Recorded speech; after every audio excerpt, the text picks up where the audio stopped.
when you move from one country to another, so when I moved from India to China, you need to quickly learn rather than complaining how it works. The complaining does not help, but the need of foreign expat in China is not as it was 20, 30, 15 years ago. I don't need to have a European or US expert going to China and train the Chinese workforce, because actually I have a Chinese leader that is actually training my workforce in the US, because they are world leader on operational excellence, for example. You had a large meeting here for your company, and that's when I realized how much of my former China expat network is here in Europe. Sometimes it's been more challenging to move from back to Asia to Europe than, move from Europe to Asia. What make you successful in the past probably will not be the right things to do in the future. Right. So, bottom line is the same challenge, adapting to a different culture, right? Adapting to a different environment, adapting to different lifestyle, right? You need to know the rule of the game,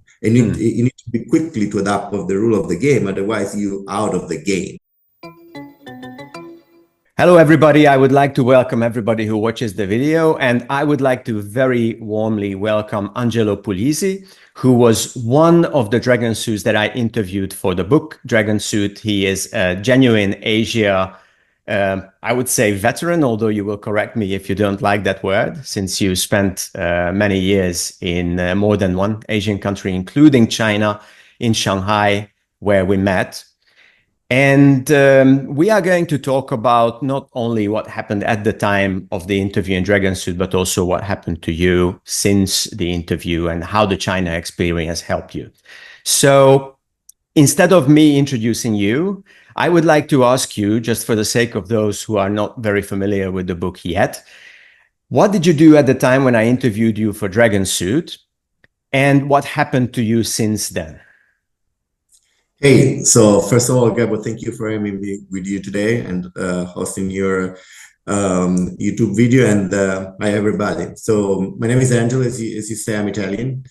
I'm an HR professional, so I've developed all my career in HR, and my career trajectory took me to different, geography. And that has been great, because I've been able to experience, different culture across all my career, right? So I started my career in Europe, but then I had the opportunity to move to Asia, where I spent a few years in India, and then 6 years in China. So at the time when we talk, Gabor, I was HR director for Asia for automotive supplier, Benteler Automotive, German supplier.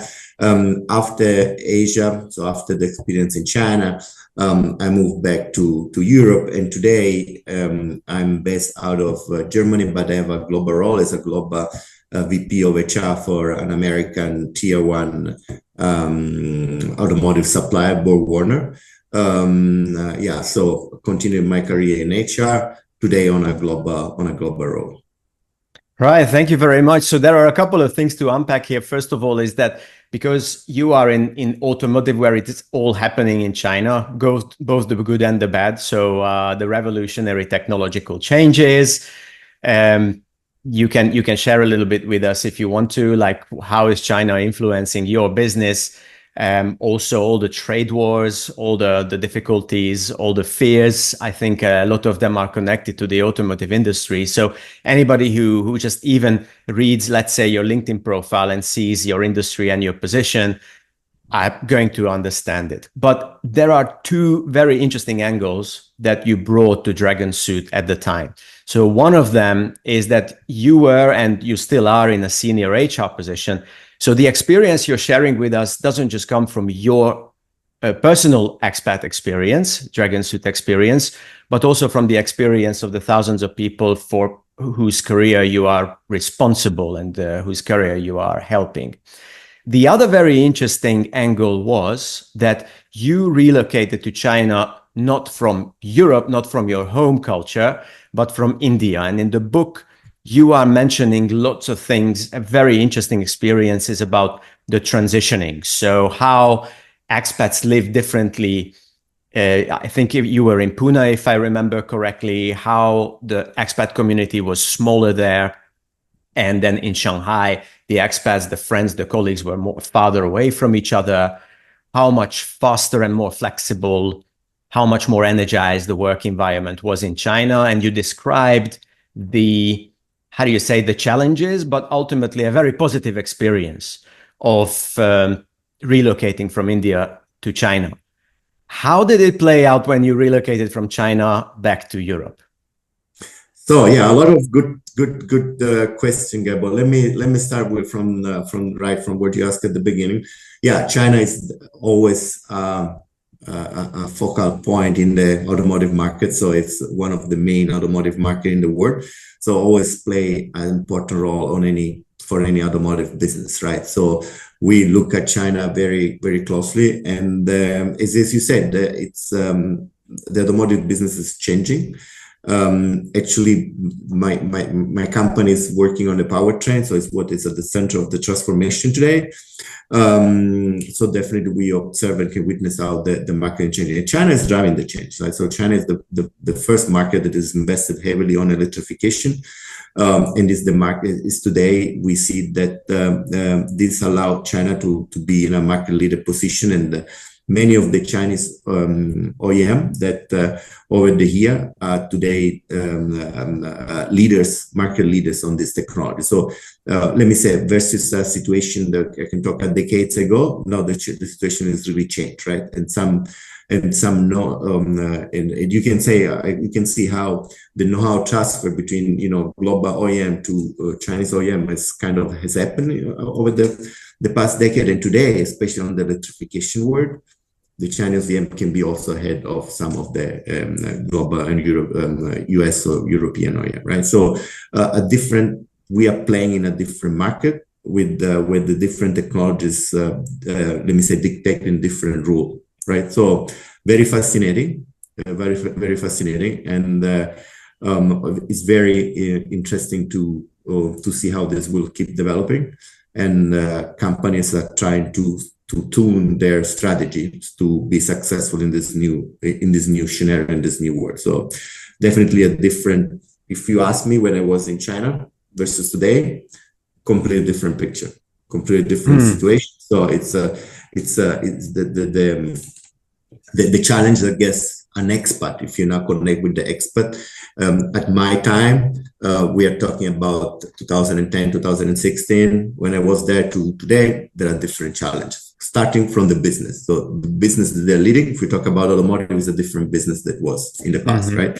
It's not anymore growth.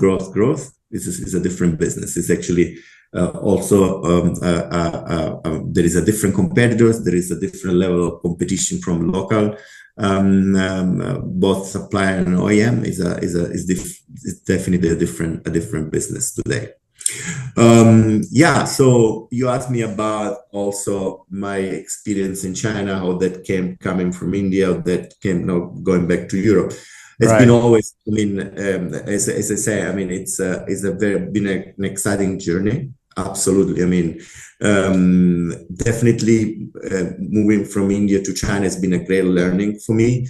I had different roles, definitely. And as I said at the time of the book, I mean, of course, living in a metropolis like Shanghai or in a city like Pune makes a big difference. Was being great in Pune because, as I say in the book, was like living in a family. So you have really this family feeling every single day. You were kind of living in an environment, very protected. You get in the big metropolis, you get the beginning, you get lost, right? So it takes time to, to reconnect and find yourself in a completely different dimension and scale. It was very interesting what I've done in India. We kind of launched a complete greenfield project at that time, while in China was more a regional role. So also from a work perspective was a completely different role. So, but for me, it's been a both very, very exciting experience. And till today, I'm very excited to go back to India and China and reconnect with people I've met, and see how things develop is really exciting, right? So it's right. And coming back to Europe has not been easy. It could could look after 10 years in Asia. I mean, actually, I would Tell us say about it. when I talk to friends, sometimes it's been more challenging to move from back to Asia to Europe than, move from Europe to Asia. Right, so and this is something that if you talk to some of the expats that have long time in Asia, it's a common feeling, right? That it's Right. Asia getting in you, right? I mean, and there's a different lifestyle on many aspects. So to readapt to Europe, it takes a bit now. 8 years in Europe, so it's that moment I guess has passed, and where we are today. Yeah, there is a very interesting angle in Benteler in the book. If somebody goes through the book, there is, I think, an interesting cultural thread there. So first of all, you said how you had to adopt when you moved from one country to another. And then you said something which was because you are Italian, and Italians are also flexible and adaptable and very quickly connect socially. It helped you to play this kind of bridging function between different cultures. And then you gave it like a half sentence that in Germany, that wouldn't be like that. So you said if there is a clear goal, then in China, people pull together. And you said, even if you schedule a meeting last minute, people actually turn up, and then they don't mind it so much when plans change and so on. So is that a factor for you in Germany right now? So first of all, is it challenging the way Germans work or the German environment works? And does it help you that you brought both the native Italian and the learned Chinese agility with you? So it's a very, very interesting topic. It's a great question, actually. Let me say, it's exactly the same thing. When you move from one country to another. So when I moved from India to China, you need to quickly learn how the things run, and the things run differently in each of these countries, right? So when I moved from Italy to India to China, right? And the example that I gave is a clear example where, I mean, I can now talk more. I will spend more time here. I mean, you need to know the rule of the game. And you need to be quickly to adapt of the rule of the game, otherwise you out of the game, right? So in Asia, like in Italy, you have a bit more flexibility, so people will be able a bit more flexible to adapt to your schedule, right? So people will be able to change their schedule because you may be asking them to meet, and they will be flexible to come and see you, even though you give short notice. In other countries like Germany, it's not exactly like this. So you need to adapt, and to be able to, if you want to see people, you need to work up front. You need to make sure that you organize yourself and you structure your work in a different way. So the secret is always understanding the rule of the game where you are landing, and able to adjust to the rule of the game if you want to be successful. So these are suggestions I give to everybody that goes an expert. Try to understand how it works rather than complaining how it works. The complaining does not help, but understanding how it works and quickly adapt and understand what you need to do to be successful in a specific environment, that makes the difference. Okay. And if I understand correctly, you still visit back to Asia, including China. China, Asia, yeah.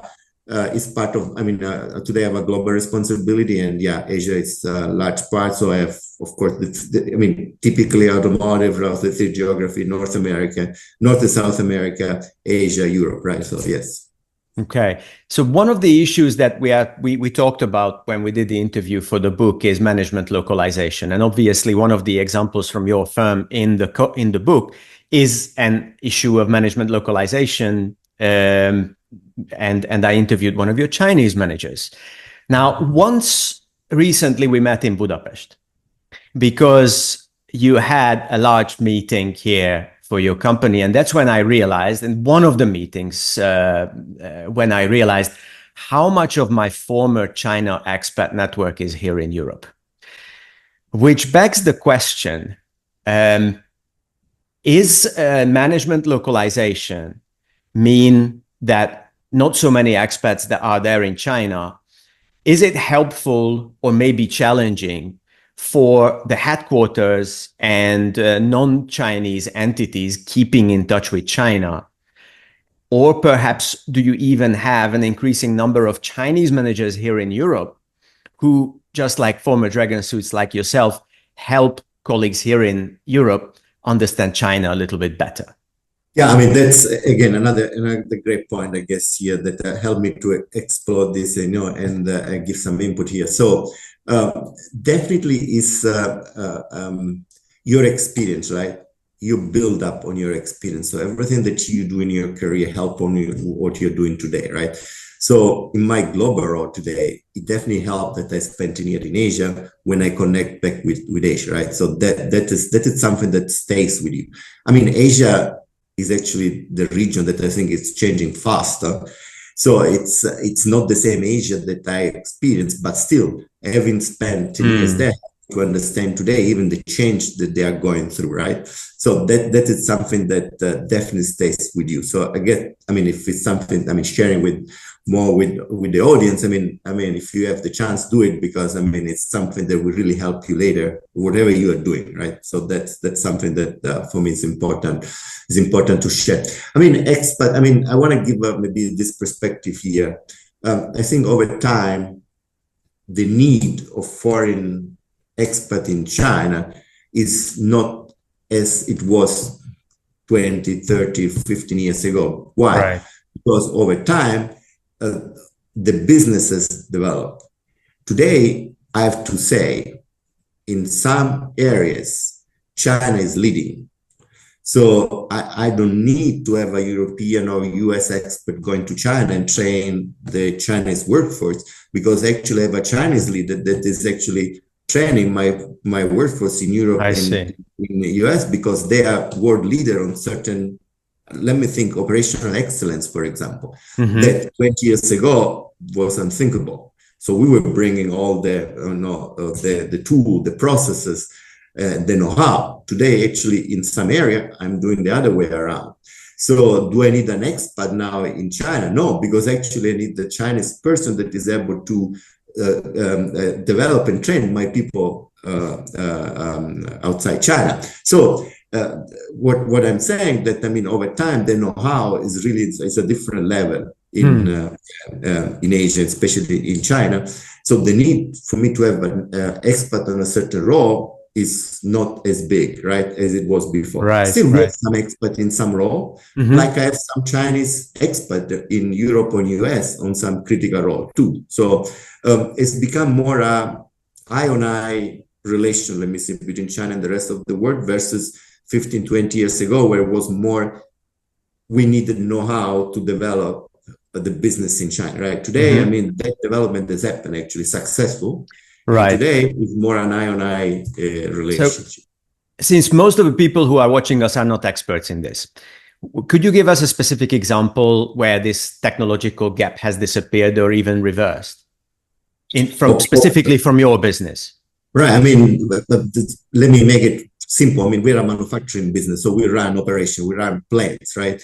Today, I had the need 20 years ago to get a European or a US plant manager into China to run my plant in China, because we didn't find the expertise to run a plant based on, let me say, global standard, right? Okay. And what does this plant manufacture? So just give us a specific example. Component. Let's assume automotive components, and take any of the components. Today, I have Chinese plant manager running plant in US. Okay, right. Because they have the expertise, and they are in US, and they are running my plants in US. So I mean, so that is, I guess, a simple example of how things have changed over time, right? It changed in a positive way, because I can still do and maybe have, expert in China in some area where there may be a need, right? But altogether, the level of skills, know-how, ability to work in a global organization is at the same level I have in all regions. So I don't have the need anymore. And actually, I'm exporting talent from China to other regions. And yes, this would have been my question, because this is quite fascinating, especially because you are an HR executive. Because I remember around the time when I came to China, then local companies and even multinationals that hadn't been in China for a very long time, they really tried to nip the talent from major multinational companies that had the technology and had a longer experience in China. So what you are saying now is that this could you mentioned two examples, I think. One of them is Chinese managers who already have a lot of experience with multinational companies as very valuable talent. But maybe, I don't know if I understood it correctly, maybe even Chinese managers who bring this technological expertise from local companies into multinationals. I would say local talent, local Chinese talent that work in multinational company, that we bring them in outside China too, right? So let me say in the China's market, we work with both. Let me say, talent coming from multinational company in China, talent coming from, I mean, it's pretty open. Okay. So how, just a quick question, because this is also an interesting topic. Are the challenges of Chinese expat managers everywhere different from, let's say, Western expat managers in China? It's a great question. I mean, let me say, at the end, bottom line is the same challenge, adapting to a different culture, right? Adapting to a different environment, adapting to different lifestyle, right? So, and the one that are successful is the one that are able to do this transition faster, and to adapt and to be flexible enough to move from China to US. I understand that leading a team in US is not exactly like leading a team in China, right? Like for the US guy was the same thing. Leading a team in China was not exactly the same leading a team in US. But people that have this ability, that have the ability to adapt, the ability to understand, and and they have the great technical background to manage the business, they are successful. So we have successful example in both directions, right? So at the end, again, that is the key of being successful in a different country that is not yours. And are Chinese managers eager to work in the US or Europe? What are they looking forward to?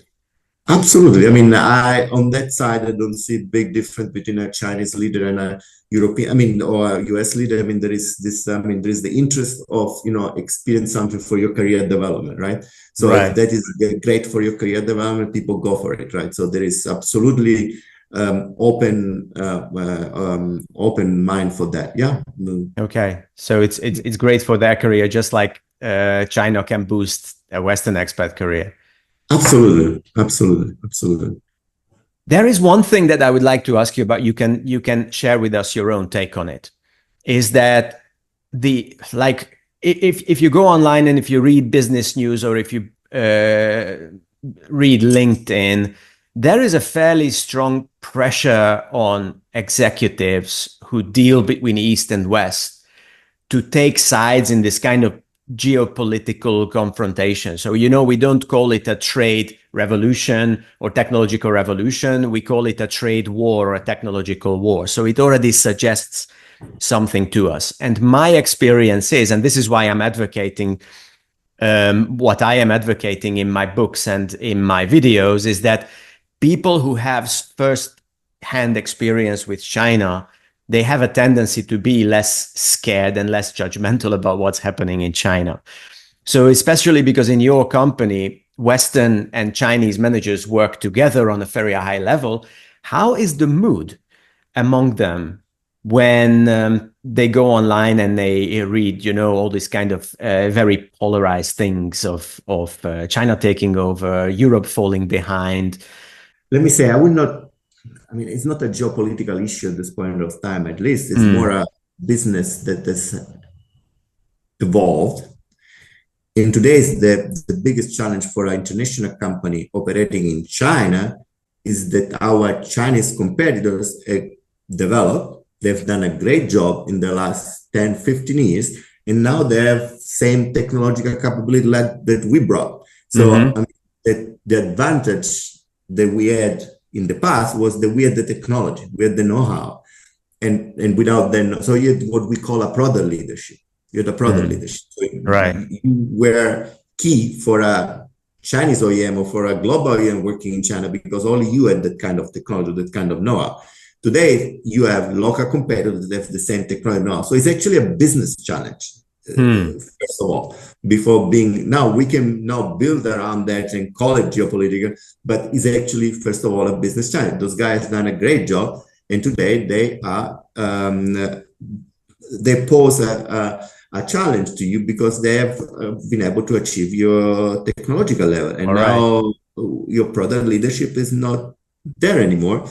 And now it comes more to different level of competition, maybe come to a cost competition. So now it's your margin profile get challenged. So I mean, there is so I really look rather the business side than the geopolitical side at this point of time. And this is what really we are looking at on the business side. This is what the side that we really, how for us is the question, and I guess for all the one they operate in our business, so in the automotive business, right.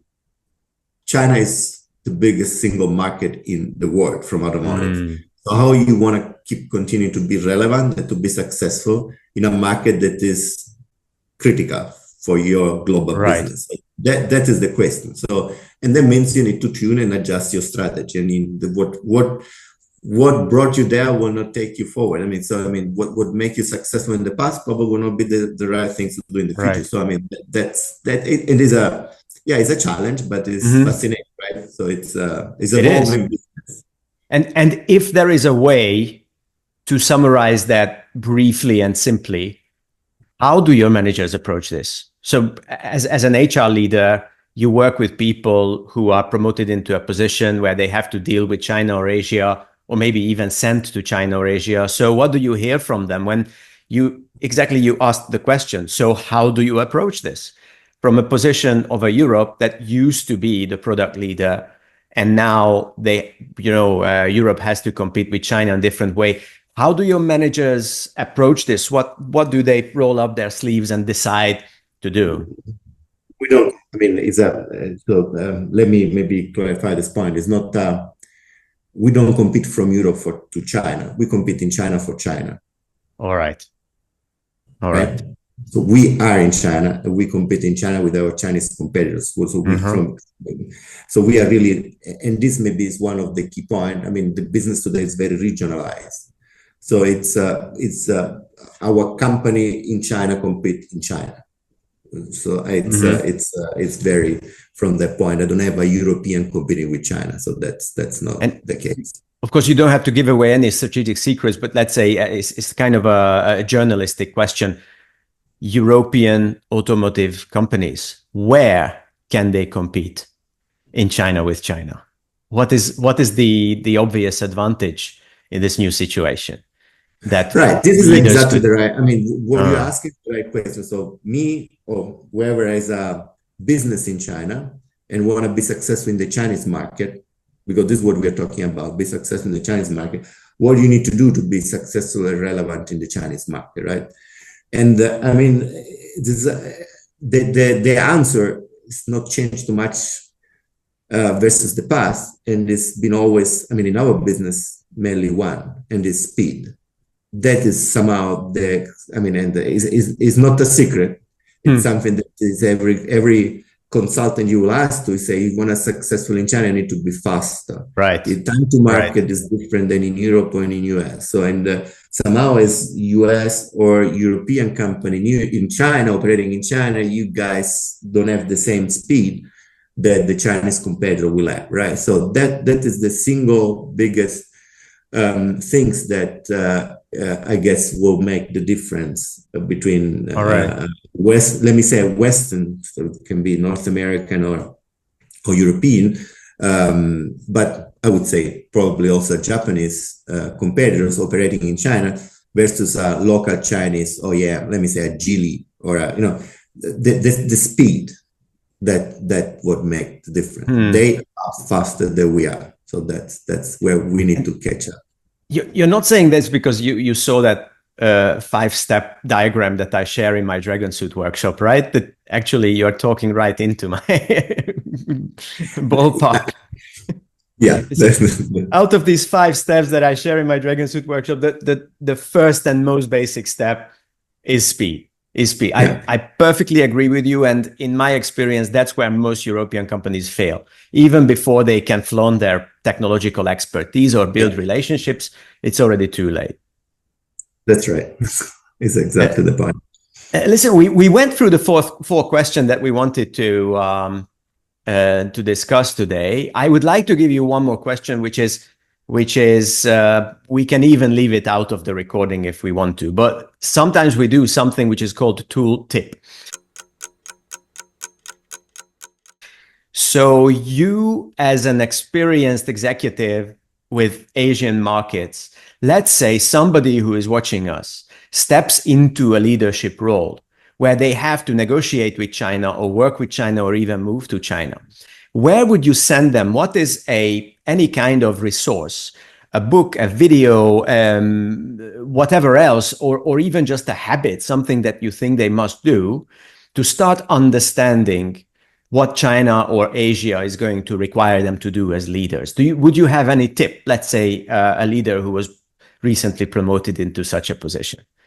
I mean, I think, there are a lot of nice reading, right? I mean, your book is a great one. Apart from my book. Also, definitely available. I did the same. So when I went first to China, before going, I was reading some stuff, right? So that definitely helped. The thing that helped the most though is having some exposure, right? So going right away and you have to go and negotiate something without any exposure to the market can put you in some challenging position. You may don't understand the language, not the language. Not the English that is spoken, but what is meant behind certain expressions. Because we know that it's something we say, but it's something we mean, right? And it's not always the same, right? And that is very important when you, for example, negotiate with a different culture, not just the Chinese one, right? Or Asia in general, right? Right. So it's very important for people to spend a bit of time before going into the main business that you want to gain some experience. So, and this can be through some business trips, spending time on the ground, right? So that is something that always help, right? So there is not a secret sauce. There is not, it's about spending time and understanding the person you're in front of you, right? And what drives this the cultural code also. To understand a bit, and that can help. So that's what I would definitely be open-minded. Don't try to put everything in your frame of reference. So don't forget about it, because people tend to compare everything with what they know. So be open and try to learn from zero and say, okay, this is how it works here. And, rather than say, hey, this is different. Just be open and that build the new frame. That's what I would suggest. Angelo, thank you so much for your time. I know you're busy. You jumped into this call right after another call, and I'm sure that you will move on to another one. Just quick question. Are you visiting China soon? Yeah, I will definitely do before the end of the year. I've just came back from India a couple of weeks ago, so I like to keep my visit to Asia rather, I like to, as I say, to go back there to meet people I know and, to reconnect. So it's something that I really enjoy. I love the food in both countries. So something that really pushed me to go there. And thank you for the great conversation. I enjoyed the time together. So thank you. I really appreciate this chat. And then in the notes of this video, I'm going to share the link to your company. And then if it's okay with you, then your LinkedIn profile as well. Sure. I don't know if you want people to reach out to you, but it might happen. Absolutely. That's fantastic.